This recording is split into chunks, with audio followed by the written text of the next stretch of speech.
bienvenue dans ce nouvel épisode de Bref de quartier, le podcast. Je suis Alice. Aujourd'hui, je suis au Canada de Bretagne où se déroule le festival Rue des Livres. Je suis allée à la rencontre de 3 éditeurs présents sur le salon. Écoutons leurs interviews. Bonjour, je m'appelle Marianne Célie. Pouvez-vous vous présenter ? Je suis éditrice aux éditions Pantera, une jeune maison d'édition rennaise. On fait du livre illustré jeunesse et adulte. Comment se passe pour vous le festival Rue des Livres ? Le festival se passe très bien. On a l'occasion de rencontrer du public, mais aussi du public pro comme des médiathèques, des libraires. Donc c'est très chouette, on est très contente. Votre dernier ouvrage, livre ? Le dernier livre qu'on a publié, il s'appelle Algues. C'est un documentaire pour les enfants à partir de 6 ans qui est écrit par Pauline Payen et illustré par Julie Michelin et dans lequel on peut partir à la découverte des algues, où les trouver, leur mode de reproduction et à la fin il y a un petit guide de reconnaissance. Est-ce que vous y reviendrez l'année prochaine ? Avec grand plaisir. Je m'appelle Lorita. Pouvez-vous vous présenter ? Je suis libraire à la courte échelle depuis 2 ans. Je suis spécialisée en jeunesse. Comment se passe pour vous le festival Rue des Livres ? Ça se passe très bien. On voit pas mal de monde. On a des auteurs et des autrices chouettes invités sur le salon. Donc, c'est vraiment un bon moment de partage. Les gens ont l'air contents, donc tout va bien. Est-ce que vous y reviendrez l'année prochaine ? Si on est de nouveau invités, ouais, carrément. Et est-ce qu'après vous pouvez développer un peu la suite du parcours de mon parcours ? Oui. Ce que j'ai fait pour devenir libraire ? Oui. J'ai fait une licence de lettres. Lettres modernes à Aix-en-Provence. Ensuite, j'ai fait un master de lettres aussi, mais spécialisé en littérature jeunesse à Lille. Et j'ai fait plusieurs stages pendant ces études-là. Et c'est le métier de libraire qui m'a le plus intéressée. Et voilà, en sortant de mes études, j'ai été embauchée à la courte échelle. Et c'est très épanouissant comme métier. D'avoir un garçon.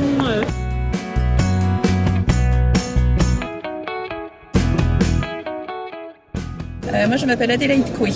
Pouvez-vous vous présenter ? Professionnellement, je m'occupe du marketing pour la maison d'édition Presse de l'EHESP et la marque IG Édition. Comment se passe pour vous le festival Rue des Livres ? Très bien, c'est une première pour nous. On est ravis d'être présents. C'est l'occasion d'échanger avec nos publics, nos lecteurs et voilà, de présenter aussi nos collections, aussi bien pour le grand public lié à la santé publique et puis également nos collections pour les plus jeunes, les ados et puis les enfants. Votre dernier ouvrage, livre ? Pour la collection T'inquiète, je gère, donc pour les adolescents, le dernier livre s'appelle Les émotions et moi, où on va apprendre aux adolescents à mieux décrypter justement tout ce qui se passe dans leur tête, la joie, la peur, l'angoisse, etc. Et puis dans la collection Et si on parlait d'eux, donc pour les plus jeunes, on a Ma journée épouvantable de Benoît Broyard et Baptiste Fiche, où en fait on va aborder les différentes formes de violence qu'un enfant dont il peut être témoin au cours de sa journée. Que racontez-vous dans ce livre ? Alors dans Ma journée épouvantable, en fait c'est l'histoire d'un petit garçon qui part en vacances avec ses parents, qui se retrouve en camping, et il est témoin tout d'abord d'un racket d'un plus petit par 2 plus grands. Ensuite, il voit ses 2 plus grands qui se bagarrent entre eux. Le soir, il voit ses parents se disputer. Et en fait, à la fin de la journée, il est un petit peu angoissé de voir toutes ces violences physiques, verbales. Et puis, c'est sa grande sœur qui le rassure en disant que ce sont des choses qui arrivent et qui lui explique comment réagir dans telle et telle situation. Vous pouvez développer un peu plus ? Alors, l'ouvrage, il est construit en 2 parties. Vous avez d'abord un album illustré avec une histoire. Donc, l'enfant qui, justement, raconte sa journée au camping. Ensuite, il se termine par un cahier documentaire où c'est un psychologue, donc Baptiste Fiche, qui exerce dans le Morbihan, qui va répondre aux questions de l'enfant narrateur, justement sur ces formes de violence et lui donner les clés pour mieux réagir face à ces situations. Vous pouvez développer un peu plus par rapport à votre parcours ? Écoutez, le fait d'être là, tout ça.